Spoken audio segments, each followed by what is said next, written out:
Hey everyone, I'm Vladimir Dutu. And I'm Christine Johnson. Thanks for joining us. With just days left to lobby senators for support, President Obama pressed Congress this afternoon to approve the nuclear agreement reached with Iran. In a speech at American University this afternoon, the president passionately defended the deal, framing it as the most consequential foreign policy debate since the vote to go to a war in Iraq.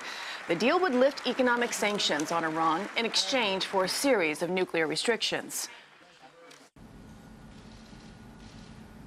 Today, I want to speak to you about this deal and the most consequential foreign policy debate that our country has had since the invasion of Iraq.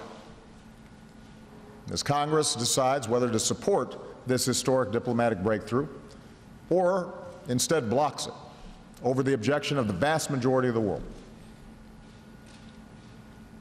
Between now and the congressional vote in September, you are going to hear a lot of arguments against this deal, backed by tens of millions of dollars in advertising. And if the rhetoric in these ads and the accompanying commentary sounds familiar, it should.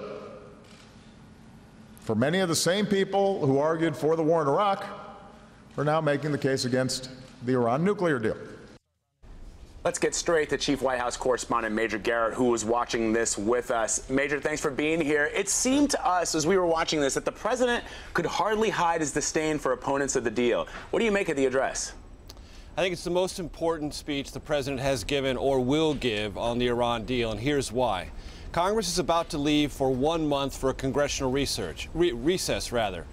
Members of Congress are going to be back home. House members, Senate members, if they're not traveling. And they're going to be bombarded either by questions from their constituents and or advertisements of the kind the president spoke to. And what the president did today was make the fact-based argument on behalf of the deal, which he's made before. The most important part of the speech today was a direct, aggressive political argument, meaning if you're opposed to this deal, you're just like those who misled America into war in Iraq in 2002 and 2003. What Democrats who've been meeting with the president have said is, look, we get the facts are important, we can make a fact argument, but give us a hardcore political argument to make back home. Give us something that we can use to put our opponents on the defensive. That's precisely what the president attempted to do today, saying if you're opposed to this deal, you're just like those who thought the Iraq war would end up much better than it did, and you were misled by the intelligence, or you misled the American people about the intelligence, and you made a huge mistake. That's a very naked and aggressive political argument. He put that on top of all the facts and all the things that he has asserted before about the benefits of the Iran deal. But today, he got very political, very aggressive, and that's not a mistake or a coincidence. Democrats have been asking for that. Today, the president gave it to him. And now for a month, Democrats who are thinking about what they're going to do, yes or no on this deal, will have not just a fact-based argument, but a political one as well, and that may turn the tide for the president and this White House. You know, Major, listening to you talk there, it's interesting because given how blunt his words were for the critics of this deal, really his audience and the people he was selling to then is the American people, the voters, particularly since that recess coming up. Well, sure. The American public is taking stock of this, and independents are roughly divided. There are some polls that indicate independent voters are slightly against it. Some indicate that they're slightly for it, but they're up for grabs, most definitely. Republicans tend to be against it.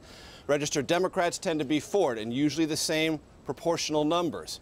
The key will be independents, and for those Democrats who are wondering what side of this they should come down on, they're getting all the fact briefings, but as I said before, every politician needs a political argument, especially one they can communicate quickly and that they convey on talk radio, in their town hall meetings, in TV interviews back home. And today, what the president tried to do was give them facts, but also a hardcore, succinct, basic political argument. If you're against this, you're just like the people who led us to war in Iraq.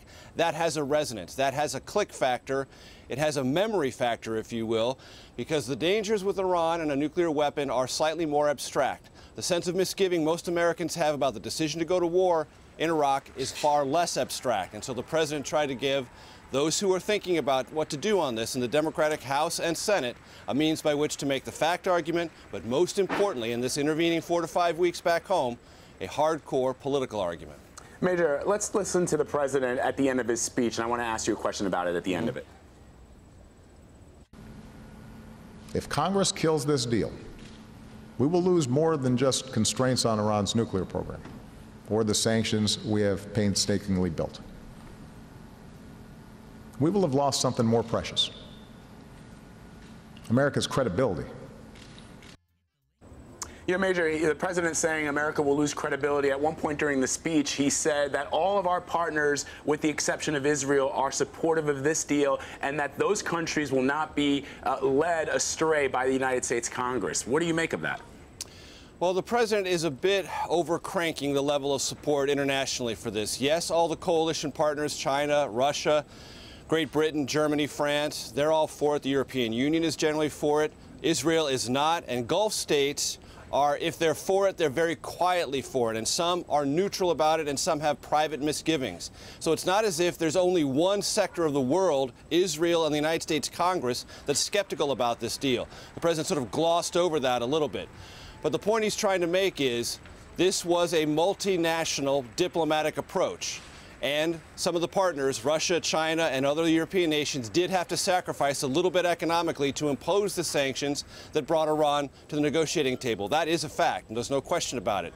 And that willingness to keep those sanctions going has completely diminished everywhere but within the halls of the United States Congress.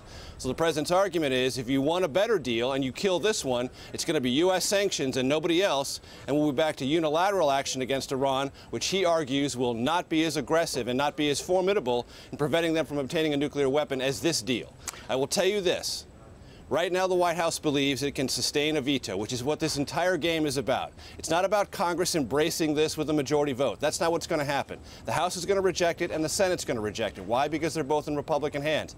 The key is, to protect this deal, the president then has to veto that rejection and then uphold it in the House or the Senate. And the White House is becoming increasingly confident it will be able to do that in the House, and it may not even get to the Senate. That's where things stand right now. Yeah, Major, and as you were talking, we flashed a tweet there from the Embassy of Israel, essentially echoing what you just said, which is the president saying that if you are opposed to the Iran deal, that means you want war. The tweet going on to say that is utterly false. Right, because the Israeli embassy and those within the larger Jewish community, and the president met with several leaders yesterday, don't want to be in that box. Nobody wants to be in that historical and political box, that if you're opposed to this deal, you're just for war. And you're just for a war that's going to turn out, in the minds of many, as poorly as the Iraq war did. That's a terrible box to be in politically. So now the president has sort of thrown down his own gauntlet in this rhetorical battle over what this deal will represent in the future. And it's going to be up to those who oppose the deal to counter that argument and present their own set of facts and their own set of counter-argumentation, but the president has now set that debate in motion, and I guarantee you many House Democrats and Senate Democrats who were on the fence on this deal are glad he did. So given that, given that likely veto, Major, what is next in terms of lobbying key senators and congressmen to ensure that the override will go through? It works at every single level. It works at the rhetorical level, this huge speech the president just gave. It works at that political level that we've just talked about. It also works at intimate phone conversations, private meetings. There are classified briefings going on Capitol Hill today. And being available at the administration level, State Department, Pentagon, White House, to take any phone calls, answer any questions, and work the problem, work the issue, and try to explain things as best you can. I know several administration officials who do nothing but that work from morning until night, in both directions, with House Democrats and Senate Democrats. And they're going to work and continue to do that until they've got the votes they need to sustain a veto, because that's what this entire question comes down to. Can the president have his veto sustained? Because if it's sustained, this deal sticks, this deal becomes a legacy item for this president, and it remains in place until the election 2016, and whatever the next president decides will or will not happen with this deal. Major Garrett at the White House. Major, thank you.